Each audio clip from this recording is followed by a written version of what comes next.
Alright, what is going on, you guys? It's your boy Killer Cam. The time of this video is Tuesday. So, I don't know when it's going to be uploaded. Picks will be out on Wednesday. But, we're talking about the Monday night games that took place last night. And 2 games? Decent. Decent games, actually. Pittsburgh beat the Giants. As you can see, Daniel Jones had a pretty good game, as did Big Ben. Saquon was stopped, and Saquon had like 6 yards, I think, the whole game, and that's a testament to how good that Pittsburgh Steelers defense is. And New York's going to continue to have issues with them having to play, Chicago next week. Things aren't going to be any easier, as is it not going to be easier for Pittsburgh having to play Denver next week. Yeah, so I mean, I just I don't know. Pretty decent game though. I mean, the Boswell missed an extra point early on, and then a whole bunch of other stuff happened, and the Giants were ahead at one time. Then the Steelers went ahead, and Steelers won it 26-16. Um, Big Ben, tremendous. You could tell he was a little bit rusty, and I think as the season goes along, he'll play better. But he was rusty to start out, and I mean, you could just look at him and just tell that he was rusty. I mean, but he did enough to where he didn't shoot himself in the foot. So you got to kind of applaud him there for not shooting himself in the foot, and you have to really you have to really admire Big Ben's play. I mean, him coming back, playing as good as he did, and you also gotta, you know, Daniel Jones made a couple mistakes here and there. That first interception by T.J. Watt, that was a freakish play, dude. But yeah, as I'm saying, I mean, Big Ben continued to play good. He, like I said, that Steeler offense and defense was starting out slow. They couldn't quite get in rhythm. They couldn't quite get in motion. And that's what happens when there's no preseason games going on. But you could slowly start to see the wheels kind of moving in the right direction. Big Ben has not played a game since week 2 last year. Like, Big Ben, imagine this. Big Ben, week 2 last year, they played the Seahawks, and Big Ben got hurt. That was a 28-26 loss to Seattle that they lost to. He got hurt. Daniel Jones, like I said, decent. If the Giants want any chance of contending, then Saquon's got to play better, as do the rest of these guys. So that was game 1 of the doubleheader. Game 2 of the doubleheader was the Tennessee Titans and the Denver Broncos. I picked Tennessee to win this game, and Tennessee ended up winning. But the big story of the game was Gostkowski missing not 1, not 2, not 3, but 4 kicks in this game. He missed 3 field goals and an extra point.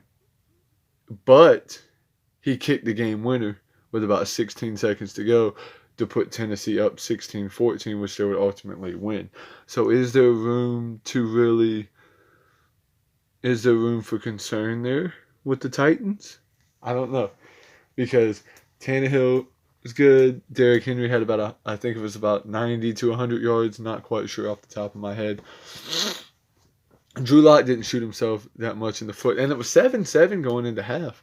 And it was 13-7 late in the game. Tennessee had missed that extra point. Drew Lock drives the team down the field. Touchdown, 14-13. Things are looking like Denver's going to win. And it's looking as if, hey, they may pull out a win in Mile High, because I think they said Tennessee had not won in Mile High in a very, very long time. So for that to happen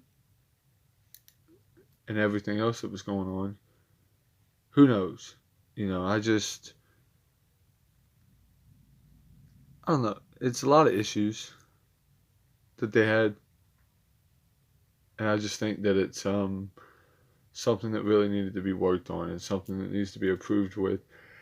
Um, Coach Mike Vrabel said that he really doesn't blame one person for the loss, but you got to think Gostkowski misses that kick and Denver wins the game 14-13. Gostkowski's probably out of a job because, I mean, he missed 4 kicks. He did, but you could tell he looked extremely rusty. But there was that redeeming quality of him making that game winner. So I guess there's that. I guess he got some of his confidence back. But with the 10 points, this game would not have been as close. Instead of Tennessee winning by 2, they would have won by 12. But there's also no guarantee that Denver doesn't play better. You know, Jerry Jeudy got some action in with Denver. A.J. Boye went out in the game, as did Philip Lindsay, so let's hope that they do better. Yeah, it was just, and I know a few Broncos fans, and they are mad and upset because they feel as if it's another season. Things look like they're going to be wasted. And remember, Tennessee plays Jacksonville next week in an AFC South showdown. Denver plays Pittsburgh. And, you know, you're not always going to be able to just score 16 points and win a game. You know, you're going to have to make your kicks, especially Tennessee plays Kansas City this year again. They're not going to be able to win with just 16. So they're going to have to figure something out as far as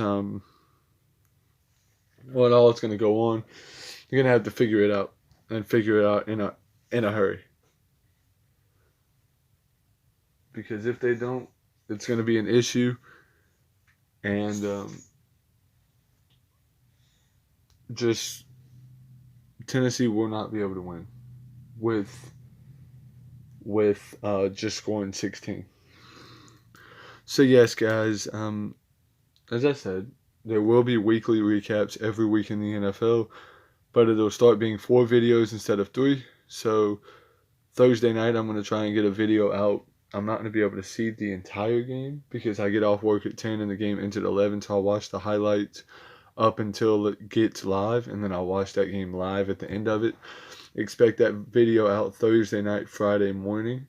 Then I will be doing a Sunday game recap. I'm thinking about doing it, you know, all of the Sunday games. That's going to be like a huge video where I recap the 1 o'clock and 4 o'clock games. And then I'm thinking, and that one will probably be out Monday. Then I'll do Sunday night and Monday night. So hope you guys enjoyed the video. As always, your boy Kelly Cam's out. Peace.